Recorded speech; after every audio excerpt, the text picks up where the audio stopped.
Size প্রায় 6 থেকে 7 ইঞ্চি আমের কালার আসা শুরু হয়েছে। ব্যানানা ম্যাঙ্গো এটা অনেকগুলো ছিল, কিন্তু ডালটা এখান থেকে ভেঙে গেছে। 8-10টা ছিল, এখান থেকে ডালটা ভেঙে গেছে আমের ভারে।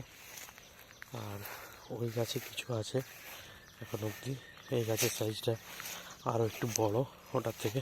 এটা প্রায় 8 ইঞ্চির মতো লম্বা আমগুলো। যেগুলো তো কালার আসা শুরু হয়ে গেছে, যে প্রায় 8 ইঞ্চির মতো লম্বা এক একটা আম।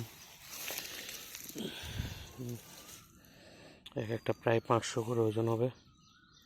কালার আসা অলরেডি শুরু হয়ে গেছে।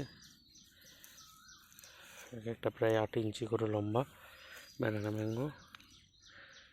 সুন্দর সুন্দর লাগছে দেখতে।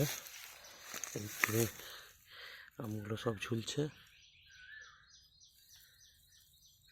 আর আমের কি দারুণ কালার আসছে আস্তে আস্তে। যে আমের কালার এটা তো আসতে শুরু করেছে। এটা খুব সুন্দর একটা কালার।